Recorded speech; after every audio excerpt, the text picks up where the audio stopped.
Faraway Wanderers is a priest novel. This is an audiobook made by fans for other fans. Disclaimer. The main couple of the story is made up of two men. If you don't like it, don't listen. Thank you. Remember, subscribe and click the bell to stay updated on all the new releases. Enjoy. Chapter 27. Slaughter. Warning for graphic description of violence. He knew he was in a dream, but the sight before him was too real to be so. The northern wind grazed his mask, but he didn't feel the cold. He had been waiting there for so long with utmost calmness, his pulse even slower than usual. The sun was done traversing the sky, and the night was falling.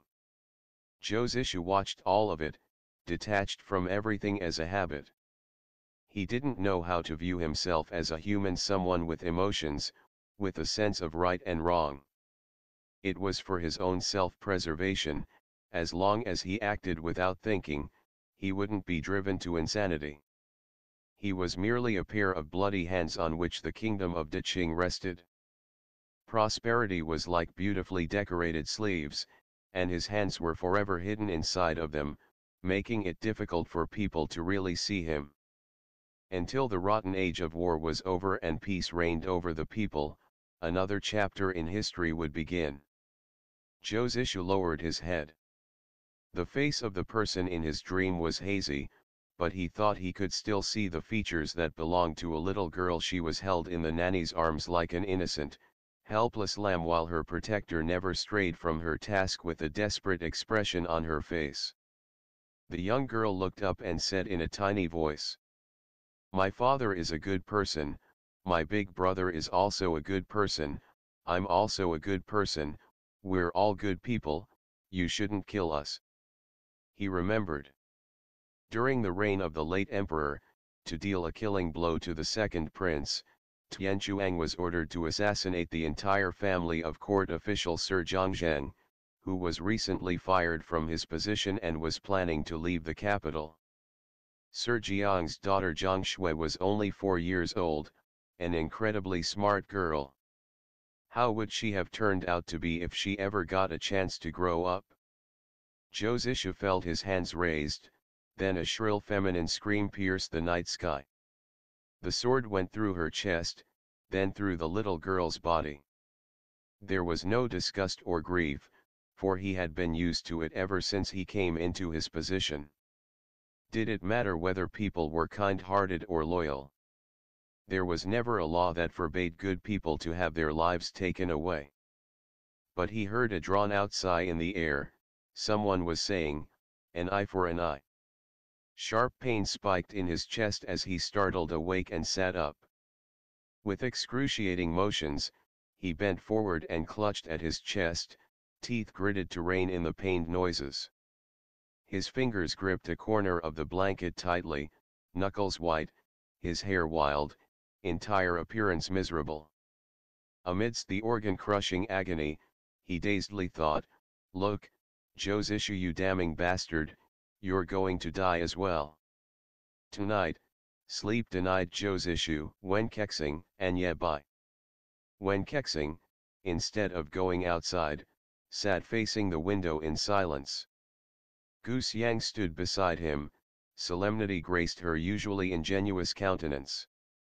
She looked out to see a gloomy night sky that had never been any different from the past, the stillness making her look like an obscure lantern. The open window let the chilly wind in, and Wuxia's clothes and hair fluttered. The erotic book on the table was also turned a few pages under the wind, creating rustling sounds.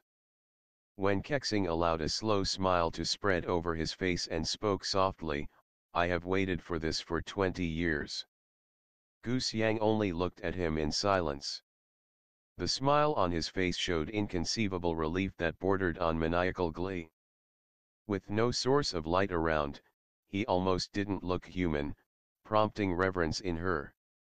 When Kexing's hand reached out and made a grabbing motion, seemingly wanting to catch the wind. "My wish is that there won't be any forces standing in my way, whether they are humans or ghosts, or immortals, or demons. I want the world to be rid of them and they will be thrown back to hell where they belong. In his other hand was a piece of paper.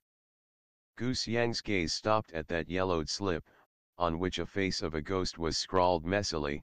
It looked like the work of a child. When Kexing stood up and lit a candle, hovering the paper above it until it was burned into ashes. His expression was of pure worship. Ye Bai slept until he was jerked out of his dream for an unknown reason. There was a distinct lack of disorientation in his eyes that should be typical of someone who had just woken up. He remained in bed facing up, hands slowly lifting the strange pendant on his neck to view it.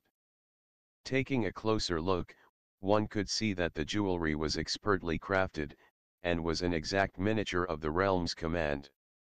Ye Bai closed his eyes, muttering, "Chang Qing, I always have a bad feeling about this. Why aren't you here anymore? Would the world be so much more peaceful if the command, the Ghost Valley, the Lapis Armor and Tianchuang ceased to exist?" The next morning, beside the sunlight, everyone was greeted with dead bodies. There were 9 in total, arranged in a circle in a location not far away from the Gao's manor. In the middle there was the word ghost written in blood. The whole scene spread nearly 10 meters wide, blocking an entire street and seemed to be right at the place a ghost was executed just yesterday's morning. When Zhou Zisha got there, most corpses had been identified. The ghosts were fair enough to make sure every sect received equal blessing. There was one body for each of the 8 sects plus the Gao family, ranging in different gender, age, and status. One of them was Gao Chang's disciple. Zhou Zisha didn't have a distinct impression of this person beside that he was not as outstanding as Deng Quan and of the silent type. He helped out the guests occasionally and didn't say much. Gao Xiaolian cried to the point of almost passing out, but in favor of inspecting the bodies with Abbot Cimu, Gao Chang ignored his treasured daughter and left Deng Quan with her. One had a silk thread across their neck, one was struck by the bloody palms, one was drained of blood, one was cut up into parts. Each death seemed to have a different cause. Zhou Zishu heard someone sighing next to him. The ghosts of King Zurij are all crawling out of the nest. His head turned and he saw Ye Bai. Zhou Zishu was surprised to see a faint layer of sorrow on his face, making him look like a porcelain Guanyin statue. On instinct, Zhou Zishu asked, "What?" Ye Bai cast him a glance, his face expressionless still. "Are you deaf?" Immediately, Zhou Zishu turned away before he could embarrass himself further. Ye Bai's hand landed on his shoulder, and he spoke like how one would speak to a close acquaintance. "Come outside tonight, I want to show you this place." The tone of his voice was not unlike that of Zhou Zishu when he talked to Zhang Chenling last night. Zhou Zishu decided that he would ignore this man until he learned how to speak like a normal human again, but unbridledly, he nodded. He immediately regretted it afterwards and wished he could remove his annoying head from his body. He started to evaluate whether it was worth appeasing his soul to kill a disciple of Monk Gu right now to cover his tracks. Suddenly, there was a voice from the crowd. "Why are these individuals murdered? Every one of us publicly condemned the Ghost Valley, and the ghosts had blended in with us without anyone knowing, so why did they target those 9 only? Are they really that stupid to wage war against the entire pugilist scene? Or are some of you hiding something from us?" Gao Chang stood up upon hearing that, wan and haggard at first glance. He seemed to stumble a little, but as Deng Quan rushed to his side, he pushed away the assistants. His eyes scanned the currently enraged sects, then darted to those who were whispering with doubts. His gaze seemed to carry a weight and cause everyone to quiet down completely. Then they saw him, a legend among martial artists for over 25 years now, with his graying hair and solemn face, murmuring slowly, "This is a debt of blood." Gao Chong lowered his head to stare at the 9 corpses. He raised his voice.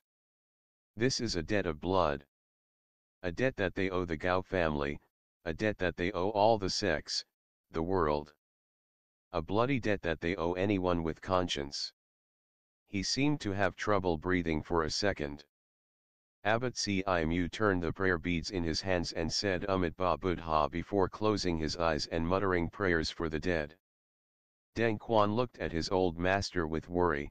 He still wanted to help him but repressed the urge as he considered the act to be disrespectful. When Gao Chong looked up, tears welled in his eyes. He pointed to the dead body who belonged to his family. This disciple of mine was orphaned when he was little, and when they joined the family he took my last name. He was called Gao Hui. He didn't talk much and was teased by other kids. They called him Old Shut-In. He looked like he wanted to laugh but couldn't. The female disciples of the Gao's manor were already bawling their eyes out. After pausing for a bit, he continued. This little shut-in was a good kid.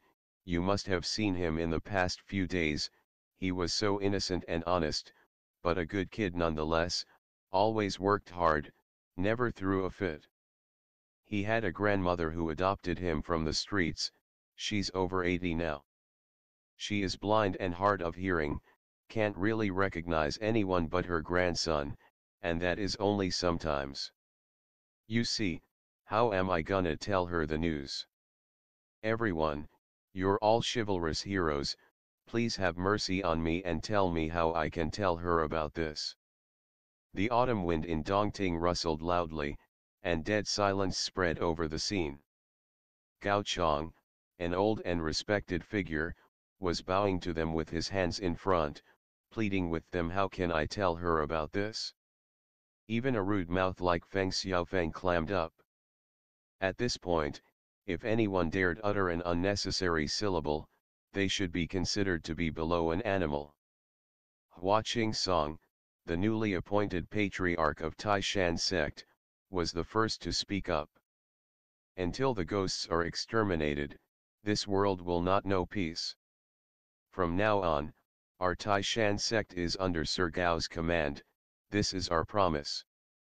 We will lay our lives on the line to avenge our former patriarch, to avenge the deaths of our innocent fellow disciples. After the patriarch of Taishan's sudden death, the sect was left without a leader, and Hua Qingsong was only an overeager man in his 20s. He had no idea that once he had spoken, other big sects had no choice but to follow suit and show their stance. In the afternoon of the same day, under Gao Chong's direction, a grand funeral was held for the dead. The sky of Dongting was permeated with sobriety like there was a plague happening. All activities in town were slowed down. Gao Chong was a capable man, who had united everyone who was previously only acting on their own impulses. At night, after Zhou Zishu had sent Zhang Chenling off, the boy snuck out again to see him. He was greeted with an uninvited guest that was Ye Bai. The man was so indifferent that he didn't bother to wear clothes that would help him blend in the night. He shamelessly knocked on the window and called, "You, follow me." It was too late to execute his murder plan, so Zhou Zishu followed him outside. In the room next to his, Wen Kexing already heard everything happening. His arms crossed and he frowned, face sour. Goose Yang, who was closing her eyes and hanging upside down from a beam on the roof, was woken by him. She yawned and asked, "Master, you said from the beginning that this Josu had a mysterious background and was more than he seemed, and you were worried that he would ruin your plan. It's only been a few days since you started following him. How are you already changing to keeping tabs on him all the time?" End of the chapter. Stay tuned for more BL.